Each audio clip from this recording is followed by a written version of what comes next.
Hi guys, Martin here. Welcome to another Dark Eldar tactics. This time it's on the Voidraven bomber.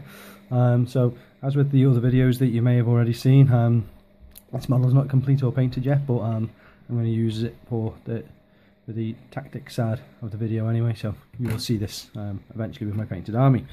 So Voidraven bombers. Should you or should you not get one? Yes, you should get one because the model is fantastic. Is it worthwhile in a game, in a competitive list? Pros and cons. Yes, it is good in the fact that against anti-air, it's one of the only two models really that you can have with Skyfire, so it makes sense there. But for its points cost, by the time you've kitted it out, you could argue that maybe another Ravager will be the way forward, and hope to snapshot against flyers. I've put it into my army because it's competitive enough, my list anyway, that the model is that good I wanted it in there, and also, as I've just mentioned, the anti-air option. So, as with all the videos, I won't go into exact points cost because people don't like that. Well, people like that, but companies don't like that. So, it is more expensive than a Ravager. Not quite as expensive as, say, a Stormraven. So it sits in, and as a stock model,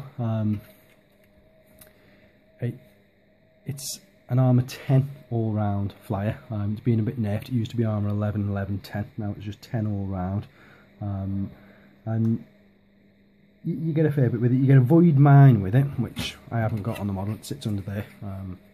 I haven't got it actually on the model because it's being painted separately, but the void mine is fantastic.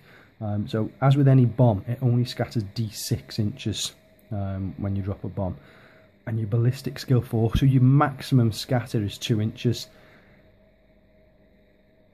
It's a large blast now, whereas it only used to be a small blast. So you've got a large blast, strength 9, AP 2, lance, and one use only. So as soon as you fly over any unit, think about where you're going to drop it. It's a large blast. You might want to drop it over, I don't know, two tanks, a squad of Terminators. Definitely doesn't like this thing. I've used it successfully against a squad of 10 Terminators, and there wasn't many still standing up. Think about where you use it. Don't just use it on a squad of Tervagants.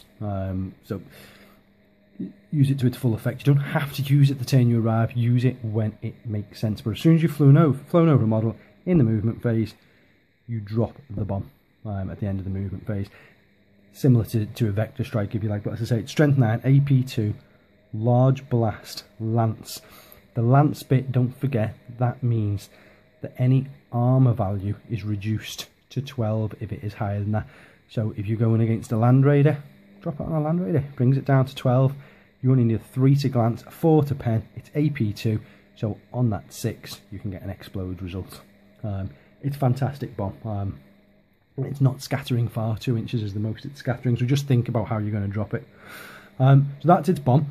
It also then comes as stock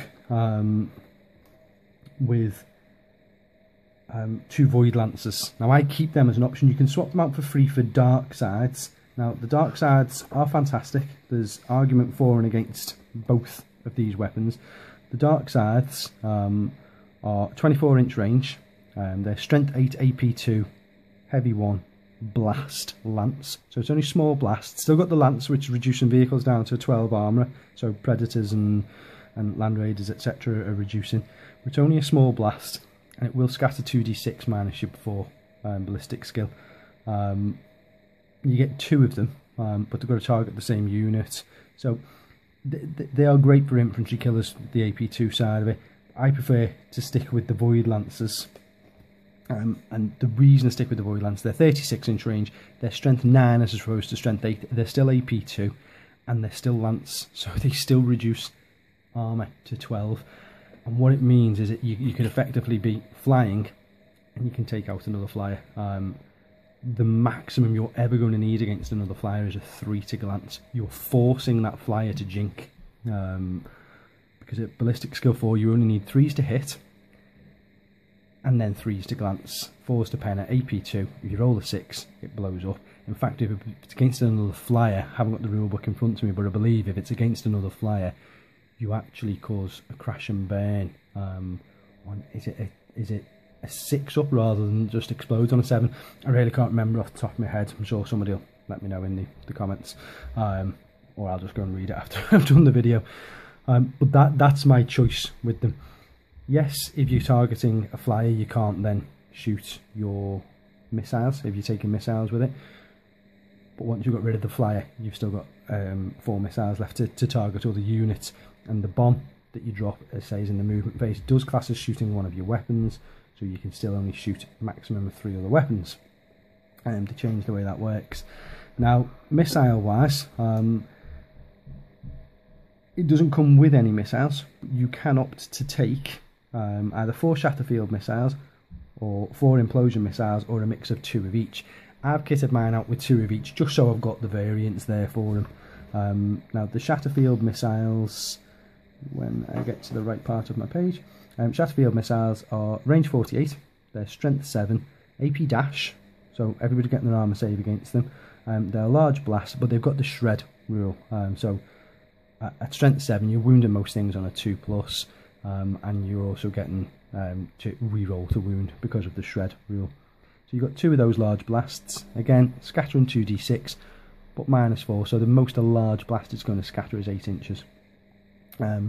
Or you can use the implosion missiles, which are range 48, they're only strength 6 but they're AP2, and they're blast, so small blast, 1 use only. These are basically a strength 6 version of the dark sides. So yes, you're losing 2 on your strength, but against ground targets, generally speaking, strength 6 is enough. Not much that you need strength 8 against. Yeah, Tyrannid monstrous creatures, but you're only going to use 1 wound on a Tyrannid monstrous creature, so the argument still goes back to using the lance for that rather than the dark side. Dark sides sound cool, but actually in real theory, I don't think they're that cool. I think you're better off with the lancers, because you're not scattering, and then use implosion missiles or Shatterfield missiles. But yeah, strength 6, AP2, and they're hitting your ground target. So he obviously comes on from reserve, and I will always try to take out an enemy flyer. If I've come on before the enemy flyer, then I've got to think carefully about where that enemy flyer is going to go.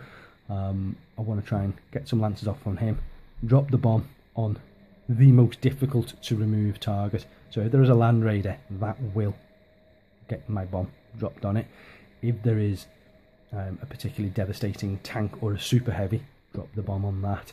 If there is a unit of, for example, Terminators, as I've already said, fine, they're still getting a 5 up in vulnerable save, but all of a sudden a big group of Terminators aren't so scary. So that's how I run him. I also give it Night Shields, which is for a few points. It gives you stealth, so it gives you that +1 to your jink. So if somebody's going to shoot you, yeah, you can jink, and you're saving yourself on a 3 up. You're only armour 10 and 3 hull points, so you're not that survivable. Take the jink. You can't shoot any of your missiles because they're all blast templates, but you can still snap fire your dark lancers at things should you need to. And that's it, guys. That's how I use him. I'd say there is argument to say that actually another Ravager for the points is better, but the model's so cool that I can't not use it. And that's it. So let me know what you think, guys. I've done a few of these videos now. There's a couple more still to come up. And let me know what you think about the videos, if you're happy with them, if you like them, if they could be any better. The clarity of the volume's not fantastic on them because I'm using my phone as a camera until I get my new video camera, and that one will have a specific microphone on it. So thanks for watching everything, guys. Like if you like it, subscribe if you haven't already, and thanks very much. I'll see you in the next one.